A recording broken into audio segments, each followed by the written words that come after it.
Israel must become the dominant power in the Middle East, okay? Iran must be taken out of the equation. And what they can do is go around the world and create as much chaos as possible. And this will, of course, lead to the rise of the Antichrist. What you just heard is not from a movie, not from a random conspiracy page. This professor is connecting all global events into one single theory. The real question is he crazy or is he a genius? The first thing that doesn't make any sense is America's war on terror. Yes, I understand that America was attacked on 9/11. I understand that.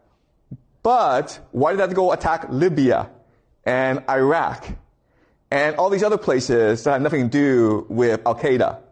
Okay? And the answer is they're trying to create something called the Greater Israel Project.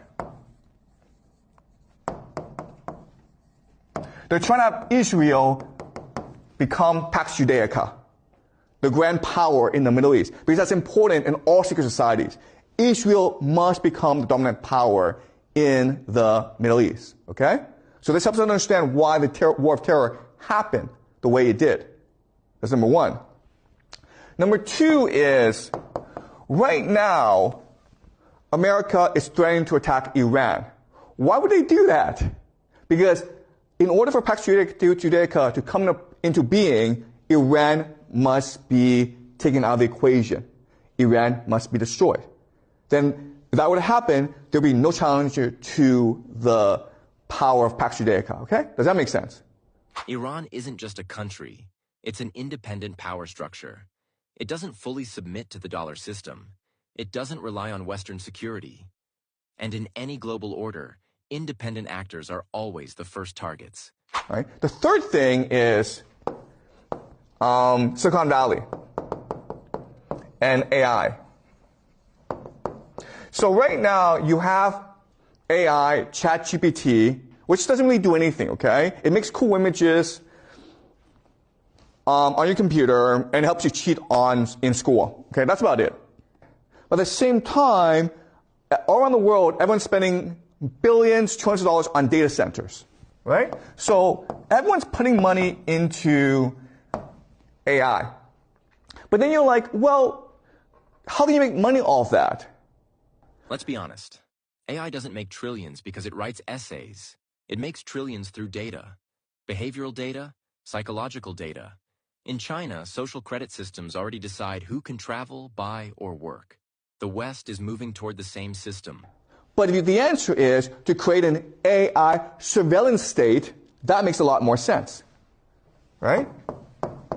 So what is a surveillance state? Very easy, guys. We have it in China, okay? It's digital ID and digital currency. And the idea is that everything you buy, everything you do, will be tracked. And so they can create a profile on you. This profile will tell the government who you are, how you behave, what you think. Not only that, the government can also manipulate how you think, how you behave. Okay? And this is, of course, called the mark of the beast. Right? And so that's what Pax Judaica is. Pax Judaica is a global AI surveillance system. Okay? It also helps us explain immigration in Europe. Okay? Because the war on terror, you've sent these millions of refugees from Libya, Syria, Afghanistan, Iraq into Europe, which is causing a lot of conflict in Europe. Why would that happen? Well, for Pax Judaica to come into being, you need to destroy the world. Okay? So, I'm not saying this is true, but I'm saying that if the goal is Pax Judaica, it does help us connect the dots. It helps us explain why things are happening the way they are. Okay? Also, the last thing is anti-Semitism, okay? So you may have noticed, if you're online, people don't like the Jews. And this is like out of nowhere. After October 7th, you have anti-Semitism all over the internet. Now, I have criticized Israel before. Okay? But anti-Semitism is not the same thing as anti-Zionism, right? Zionism is the belief that Israel is a chosen people and the promised land and all that, okay? But Judaism as religion, it's perfectly fine. So why would people not care about the difference between anti-Zionism and anti-Semitism, okay? And you can argue it's all purposeful because remember, the part of the plan is to force the Jews to return to Israel. That's very important for this plan to work out. Okay? It's key. That's why you are seeing so much anti-Semitism around the world today. Okay? And the last thing, of course, and this is something we'll discuss, is something called the red heifers. So red heifers are red cows that are perfectly genetically modified. And you need the red heifers in order to, you have to sacrifice the red heifers to purify the ground in order to reconstruct the Solomon's temple, okay? And guess what? They've already sacrificed the red heifers. So it seems as though everything is in place. All right? They're moving towards Pax Judaica. This isn't ancient mythology. These discussions exist today inside religious and political circles. And when beliefs start shaping policy, timelines accelerate. So, let's discuss what will happen in the short term and in the long term if Pax Judaica really is the end goal, okay? So, right now you have Israel fighting wars everywhere, okay? The main enemy right now is Iran. In Europe, you have the Europeans about to go to war with Russia in Ukraine. America right now is threatening to attack Venezuela, okay? South America. You have 10% of the U.S. Navy in the Caribbean, and they're about to attack Venezuela. You have China and Japan at conflict. You have India here. And you have Africa. Okay? So what's going to happen in the short term? Okay, well, what we know is that Europe is planning to go to war with Russia. Okay? Europe is about to go to war with Russia, okay? At the same time, you have a lot of immigrants in Europe. And this is going to create civil wars in Europe. Okay, civil war. So you have both war with Russia as well as civil war. So Europe is kind of screwed, okay?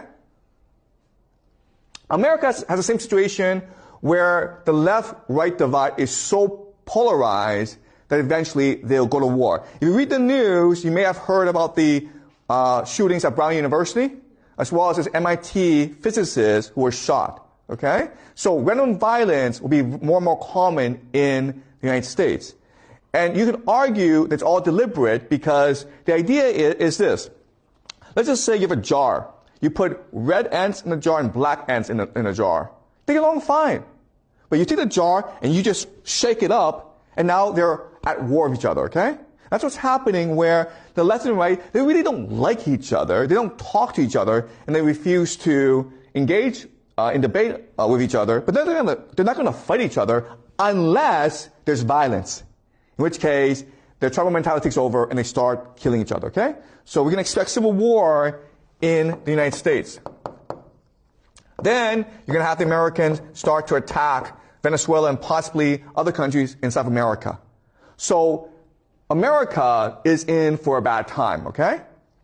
China, yeah, I mean, Japan and China and India, they're all going to have conflicts with each other. But also, what we should expect is that America starts to embargo China, meaning America uses its sea power to block China from accessing resources from overseas.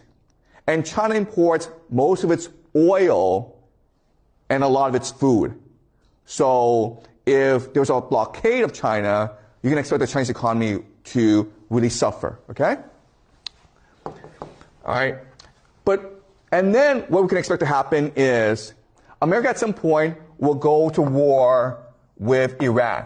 And this will destroy both countries. Before World War I, the world was filled with small conflicts. No one expected them to merge. History doesn't repeat, but it definitely rhymes. Empires don't collapse overnight. They collapse through exhaustion. Britain, the Soviet Union, every global power reaches a moment where expansion becomes unsustainable.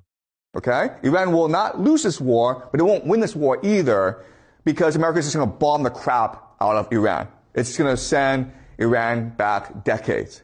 But America will lose this war, but this is important because if America loses this war, it's forced out of the Middle East. And once it's forced out of the Middle East, all its military assets goes to Israel, which creates the Pax Judaica. Does that make sense, guys? That's the plan. Okay? Now you have Pax Judaica. And what Pax Judaica will do is start to control the world. Because through chaos and conflict, Pax Judaica can make a lot of money, right? Because Pax Judaica, what's going to happen is that you have these technology companies like Google, they're going to move over to Pax Judaica and build a global surveillance state. You have civil wars, you need AI to control people. If you're going to war with Russia, you need weapons, okay? But you also need financing as well. So you can expect a lot of banks to move to Israel, and it's possible Israel becomes now the global reserve currency because everyone is trading with Israel. If you're Russia, you need to trade your resources, right? Oil, energy, and grain, okay? So Russia controls a third of the world's carbohydrates. Guess what, guys? Israel controls Africa. So what will happen is that Russia and other countries will sign a trade agreement with Israel, and Israel becomes the center of global trade. Capital always moves toward stability. In times of chaos, new centers emerge. This is how history reshuffles power without announcing it. And remember that Israel has the world's best intelligence agency, the Mossad. And what they can do is go around the world and create as much chaos as possible. Okay? So while the world is burning, Israel, Pax Judaica, is profiting. And that's what the future looks like for the next 10, 20 years. And this will, of course, lead to the rise of the Antichrist,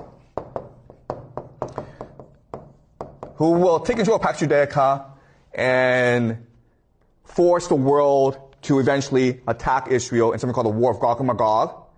And this will, of course, lead to the second coming of Jesus. So that's a grand plan, okay? All right?